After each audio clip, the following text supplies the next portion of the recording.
I'm Sarah Hashim-Waris in the Los Angeles Times newsroom. California inmates are participating in a mass hunger strike this week, protesting policies of indefinite isolation for inmates suspected of having prison gang affiliations. Along with some other demands, they say they want such isolation sentences to be capped at about 5 years. Joining me from Sacramento via Skype to discuss is Times staff writer Paige St. Paige, hi, good. Thank you so much for joining us. So I want to start off with, what do we know about who is behind this mass hunger strike? Where did it start and how did it get started? Well, we are in day 5 of a protest that began on Monday when 30,000 inmates in 2/3 of the prisons simultaneously began refusing state-issued meals. But the call for that action came from one prison and one pod, one ward within that prison. It's Pelican Bay State Prison. It's a supermax facility up near the Oregon border. And in the short corridor, a solitary confinement wing, are a small group of inmates who also led the 2011 hunger strikes in California and put out the initial 5 core demands for this protest. What are those core demands? And the core demands, well, you hit the first one. That's an end to indefinite solitary confinement. They'd like that capped to 5 years. They want increased rehabilitation and education programs in solitary confinement.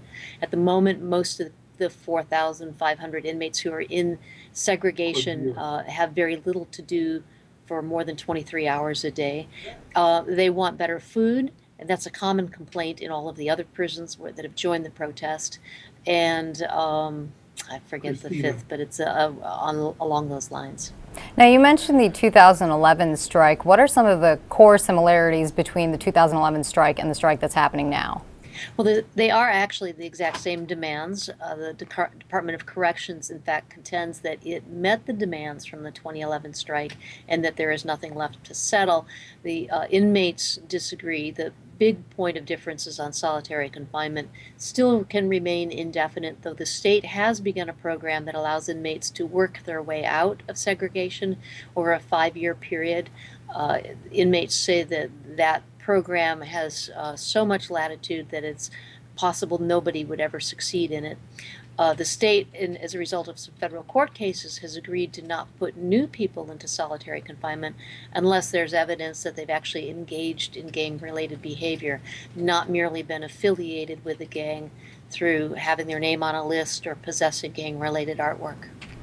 Now, what sort of actions does the DOC plan to take? I believe you wrote in one of your recent blog posts that this is one of the first times that the Department of Corrections is planning to take disciplinary measures on against inmates who are participating in the hunger strike. What are those measures and how do they plan to enforce it with every single inmate?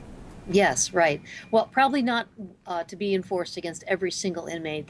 There is some safety in numbers in this case, and I believe that's where the inmates feel that they might have part of the upper hand.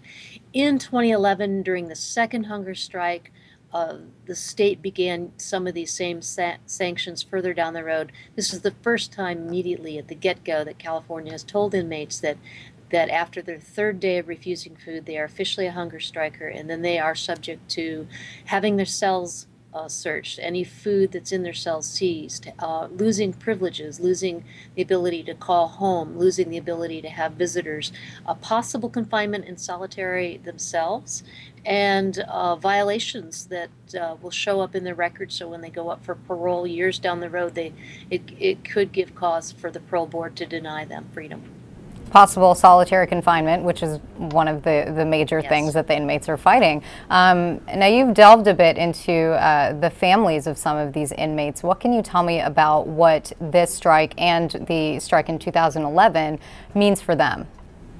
Well, for family members in the general population who have people who are protesting, they often don't know if they are or not until they try to visit that person, and they probably will find that they're not allowed in. So we'll see that beginning this weekend when families traditionally go to the prisons and try to see their loved ones.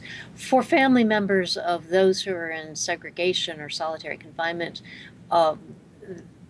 they as well are likely to not have access, but they've had minimal contact with those prisoners all along. Up until last year, in fact, the state had a policy that prohibited inmates in solitary confinement from having a photograph of themselves taken, so they could not even mail home a picture to show people what they look like. Now, Paige, to wrap things up, what does this latest strike have to say about the California prison system as a whole? I mean, there was, you mentioned earlier that the state said that they handled a lot of the issues that the inmates were striking against in 2011, yet they crop up again now in 2013. What does this say about the whole system? Right, and you have to step back to look even at that larger picture. I think the chairwoman of the Senate Public Safety Committee captured it best this week at the confirmation vote for our new Corrections Secretary, Jeffrey Beard, when she said that he takes on a, quote, system in crisis. California is under federal orders to release 9,600 inmates because of overcrowding. It's required to move 2,600 inmates out of 2 prisons because they're dying of valley fever.